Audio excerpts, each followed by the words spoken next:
So today we will begin our discussion with glorification of Uddhava ji. We will try to discuss how Uddhava was one of the most intimate friends of Lord Krishna, like Arjuna, and then gradually we will come to the verse. We already knew that Arjuna was a very, very confidential associate of the Lord. Very confidential. So much so that Krishna agreed to become his chariot driver. Once when the war between Kauravas and Pandavas were declared, both Duryodhana and Arjuna, they went to Krishna to seek some help, because Krishna was connected with both the families.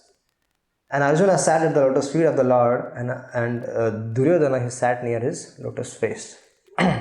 So when Krishna woke up from his sleep, he saw first Arjuna, and he was very surprised to see Duryodhana also there. So both of them, they said that we are here to seek some help from you for the war which is going to happen. And Krishna said, okay, you have come, but I have a condition that I won't be lifting any weapon. So how is that I will help you? So on one side I am available without any weapons, on the other side I have my Narayani Sena, all my Narayani soldiers, which can be used for any of the parties. And so Duryodhana said that, let me go first and ask. He said, no, I saw Arjuna first, and also he is your younger brother. So he should be allowed first. So Krishna, he was testing Arjuna. And Arjuna said, oh my dear Lord, what will I do with Narayani Sena? I want Narayan, I want you. If you are there with me, I only want that you should become my chariot driver. If you kindly become that, then I can even defeat Lord Shiva. I don't want any Narayani Sena. And Krishna happily agreed to become the chariot driver of Arjuna. And on the other side, Duryodhana was laughing, saying, what a foolish person he is.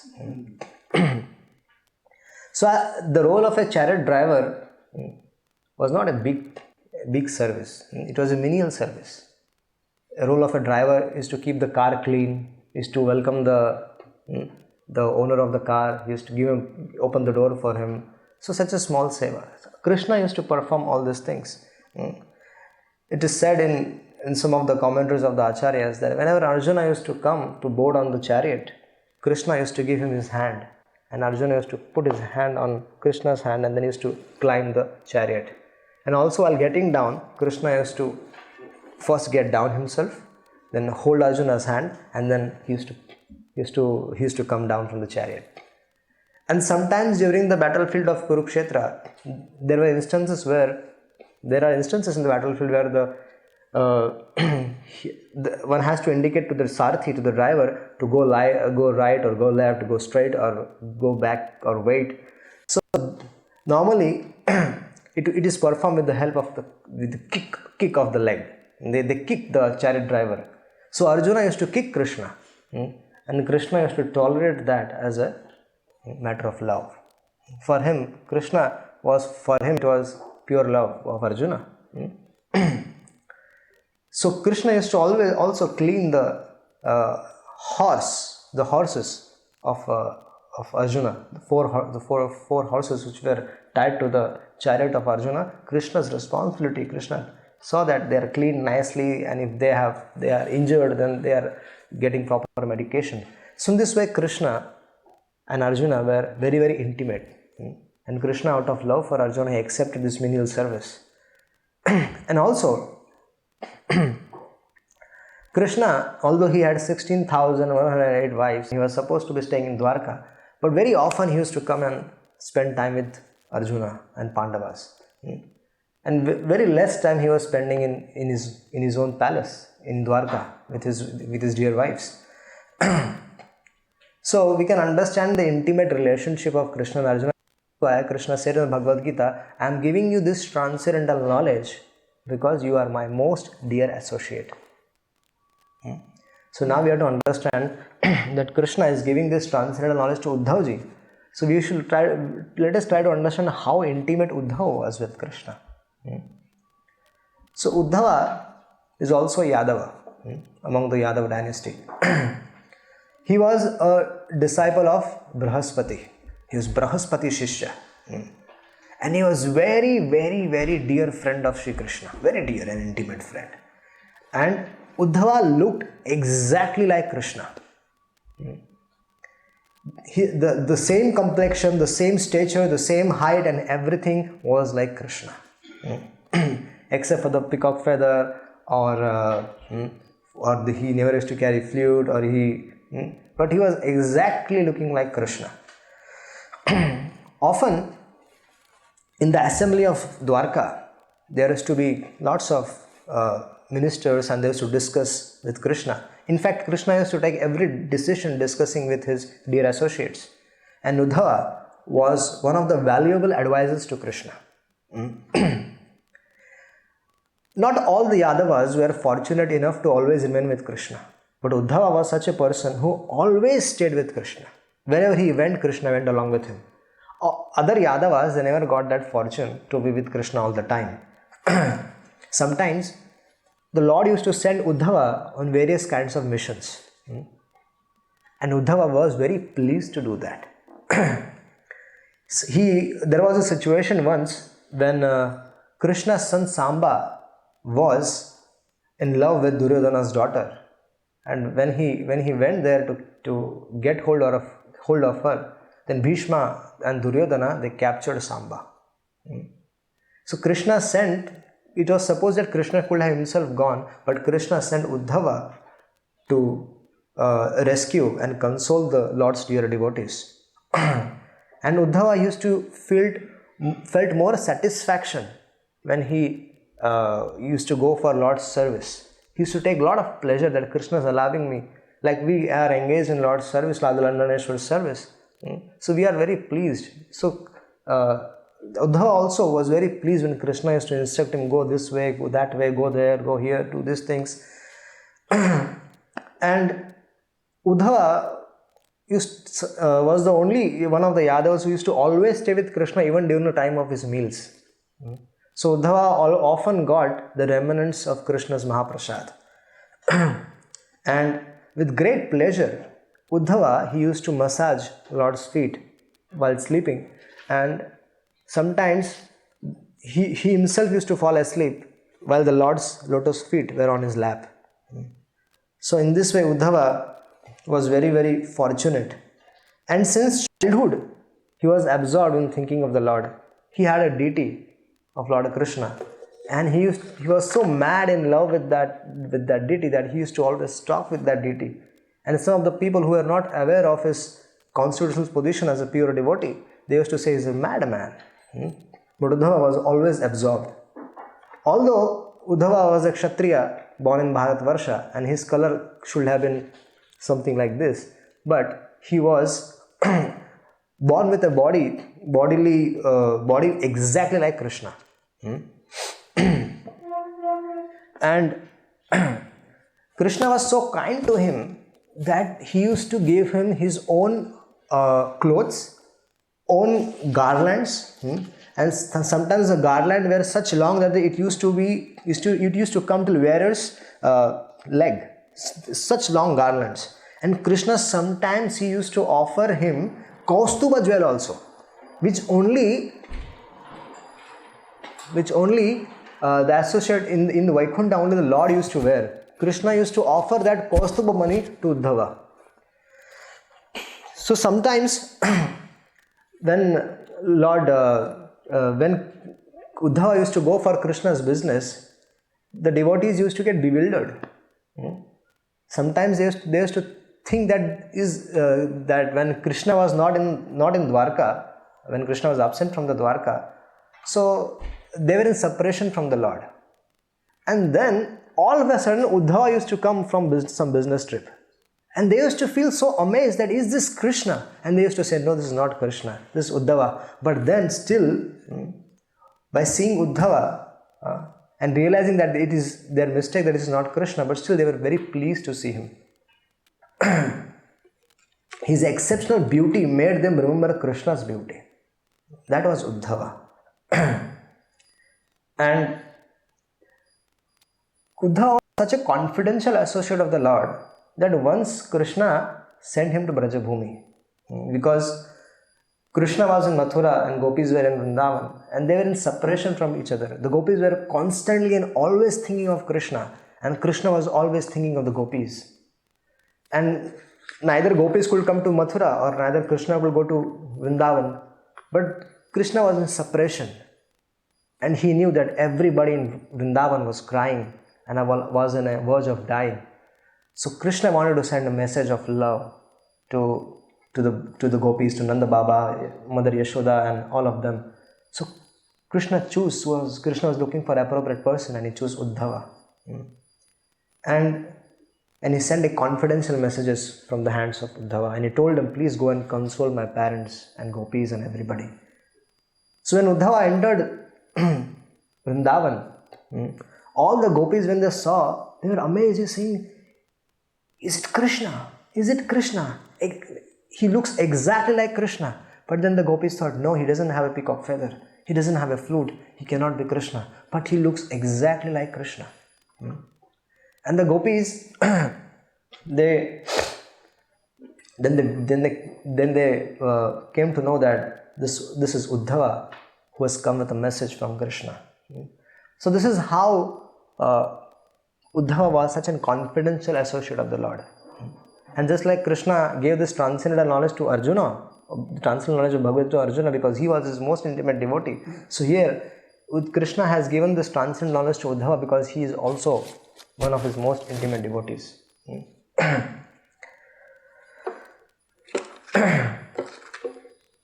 So, now Krishna, let's come to the verse. Now Krishna is having a conversation with Uddhava, and Krishna is advising Uddhava that one should be very careful, Uddhava, in controlling one's mind. One should, although the mind might go here and there, but try to engage your mind in thoughts of me. Try to always absorb yourself in my thoughts. This is what even Sanat Kumar, I gave this instruction to Sanat Kumar also. So when Uddhava heard, you gave this instruction to Sanat Kumar on mind, I would like to listen that in a little detail. So he asked Krishna, oh Keshava, at what time and in what form did the sages headed by Sanaka heard about this transcendental knowledge from you? And then the Lord said, there was a time when these four Kumaras, they went to Lord Brahma, and they put forward a very intelligent question to Lord Brahma. And the question was, oh my dear Lord, the sages asked Brahma, oh Lord, people's minds are naturally attracted to material sense objects. And similarly, the sense objects in the form of desire enter their mind. Naturally their mind is absorbed in the material objects.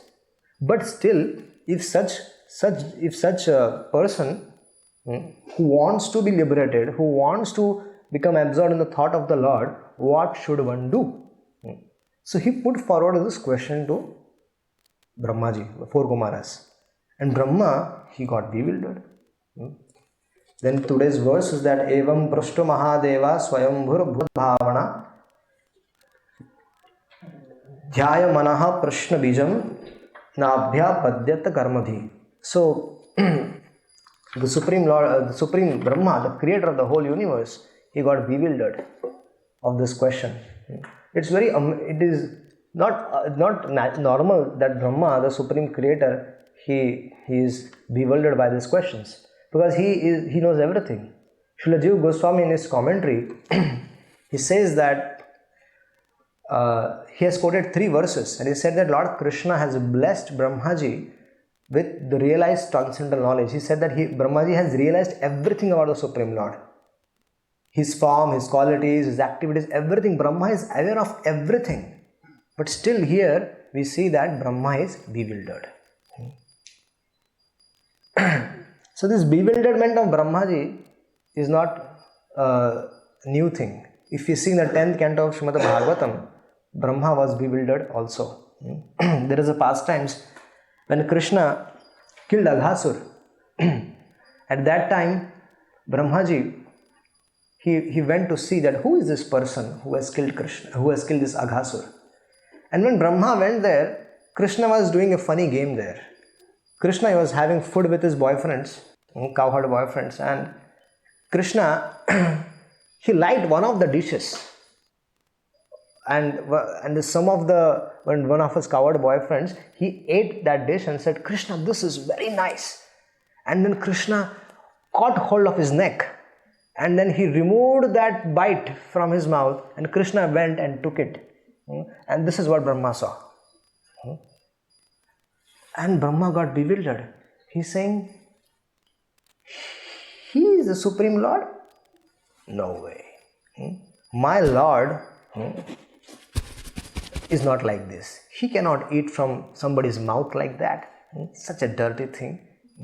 He is not like that. So Brahma got bewildered. And Brahma thought of testing Krishna. The Supreme Brahma, Supreme Creator, the Son of God. He wanted to test Krishna. So he made an attempt to kidnap the cowherd boys and the calves. Now there is a big mystery here. Big mystery. We discussed this subject matter in Germany this year in a Bhagavad Mahotsav which was organized. And the mystery is that it is said that there are 2 sets of boys, but there are actually 3 sets of boys. Yes. I'll try to explain you in brief. So when Brahma, he was bewildered, and at that time the calves who were herding, they went deep in the forest. So it has been said that Brahma kidnapped the calves. So when he made an attempt to kidnap the calves at that time, Mahamaya, this is what Acharya says, Vishwanath Thakur says, that the Mahamaya, he created a duplicate set of boys and duplicate set of calves, and Brahmaji kidnapped those. And the original set of boys and the original set of calves, they were under the spell of Yogmaya, and that pastimes continued. So now one set of boys and one set of calves is with Brahmaji. Second set of the original ones, the pastimes is going on. So Krishna now he created another set of boys and calves for giving pleasure to the Vatsalya gopis of Vrindavan. Because all these gopis, they always used to think that when will they get to feed milk to Krishna. So to fulfill their desire, Krishna expanded himself into so many different forms of calves and the boys, and they remained for one complete year with the gopis. And this, under the spell of Yogmaya, they continued their pastimes undisturbed for one complete year. Until that 1 year, Krishna was with the gopis as a calf, with the gopis as their cowherd boys, and with the cows as their calves. So this is how the bewilderment of Brahma. Brahma still couldn't figure out. Vishwanath Thakur says that even the whole thing was over, Brahma couldn't figure out which were the original. So there are 3 sets of boys. So similarly, the demigods like Indra also, they get bewildered. Indra, so many years the Brajvasis, they worshipped Indra. So one occasion Krishna told them that, why are you worshipping Indra? You should worship Giri Govardhan. And Indra, he accepted this seva from the Brajvasis for so many years continuously. But for 1 year, the Brajvasis worshipped Govardhan and Indra got offended. And he sent Samvartaka clouds to kill them, to kill their cows, to kill all of them. And he wanted to destroy Brajmandal. But Krishna protected them. So, by this we can understand the nature of the demigods and the nature of Krishna. That the nature of the demigods is that if you take shelter of these demigods and someone worships them, and if you tend to not worship them for some time, then this is how they take revenge. They kill they kill their own devotees. But the Lord is not like that. We can we can know that Lord is Bhakta Vatsala, we can compare this understanding. We can understand what is the nature of the demigods and what is the nature of the Supreme Lord. Similarly, then Krishna chastised Brahma also for his stupidity, and then Krishna chastised Indra also and brought them back to senses. So here also, Brahma was bewildered, even though he was the supreme knower of all the absolute truth. But now Lord will take incarnation as Hamsa avatar, and he will clarify and help him understand. Brahma and the Sanat Kumar will help them understand this science of Krishna consciousness.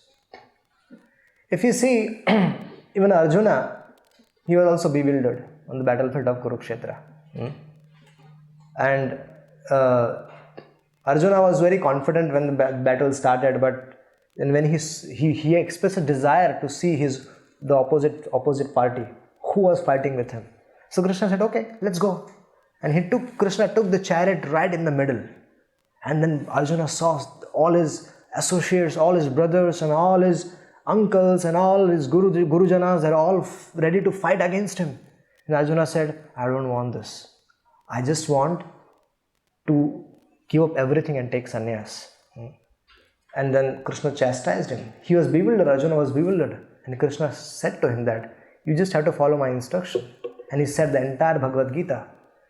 And this is how Krishna helped Arjuna to understand his dharma.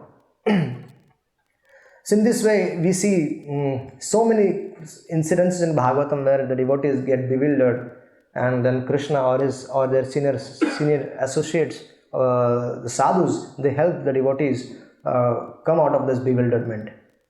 You see, Yudhishthira Maharaj, at the beginning of the war, Arjuna was not willing to fight. And now after the war was over, now Yudhishthira Maharaj was bewildered. He was saying that, I don't wish to accept this position of king. Because of me, all this war has happened, and because of me, I am responsible for this. So I don't wish to accept this kingdom. See, Yudhishthira Maharaj was Dharmaraj.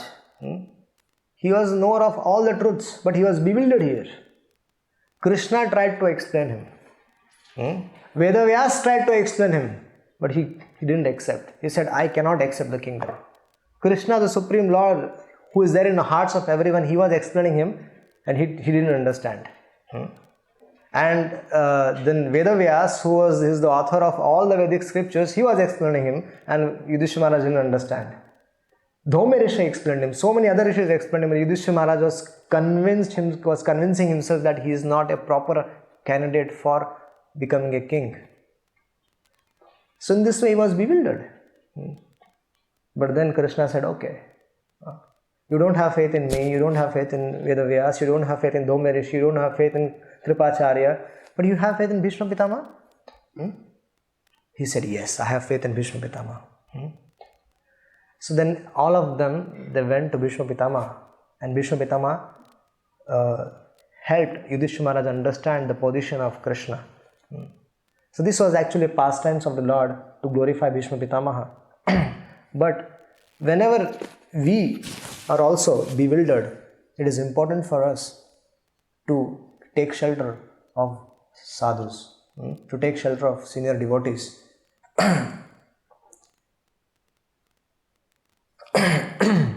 So Brahma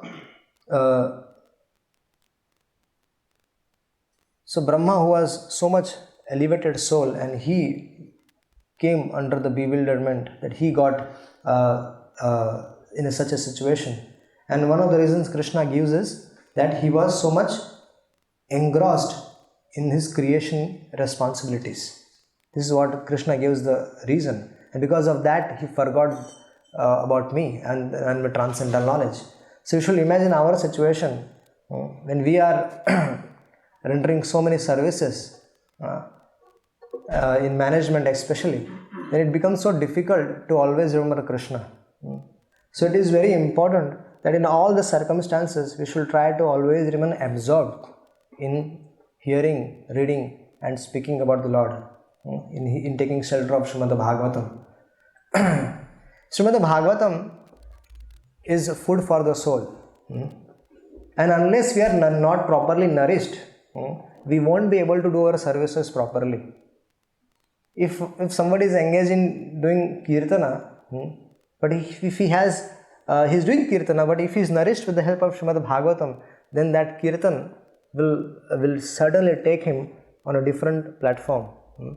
He will be performing lovingly. Yeah, if he has heard Srimad Bhagavatam.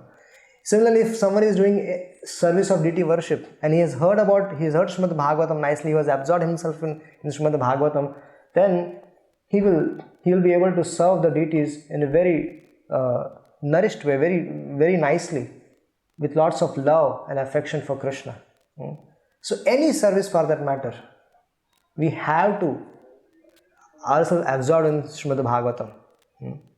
Otherwise, we like Brahmaji. Brahmaji was so absorbed in so many services of creation, but that he forgot about this science of Krishna consciousness. So we will be in similar situation. If this is a lesson for us, it is this pastime is for us, so that we can understand how important it is to always remain absorbed in hearing about the Lord's activities and reading about them. So important. We see in Srimad Bhagavatam that Ajamil, he saw one picture of a prostitute who was indulged in sexual activities with a man, and Ajamil had a fall down. Here we are staying in the city of London, and we go outside and we see thousands of like that.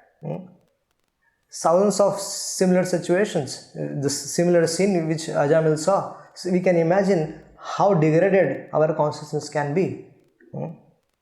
So it is very important that we keep ourselves nourished at all the time.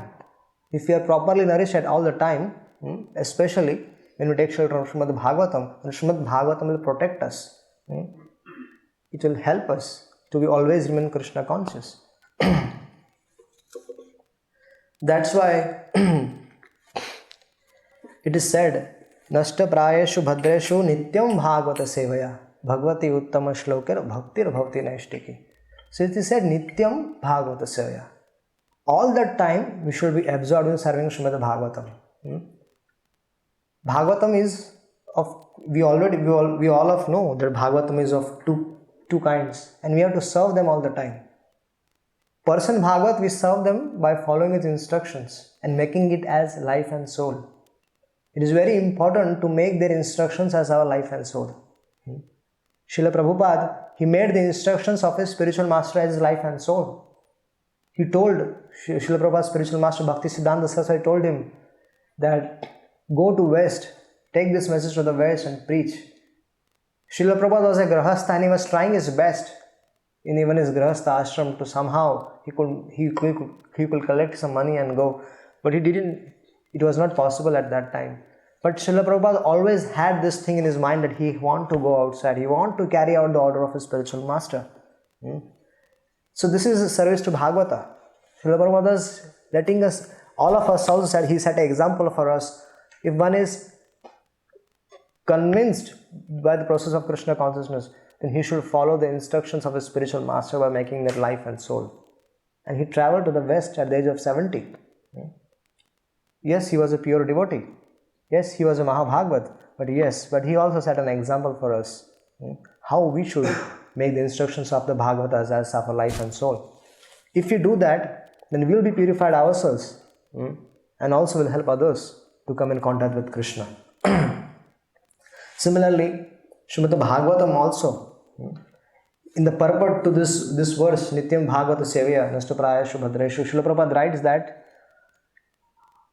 a person can take shelter of both of them or either.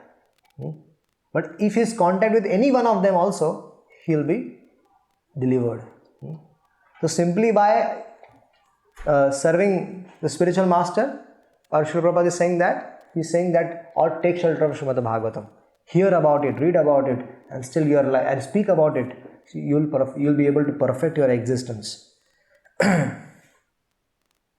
More and more we make, more and more if we absorb ourselves in this taking shelter of Srimad Bhagavatam, then we'll make rapid progress in Krishna consciousness. So thank you very much. If you have any questions.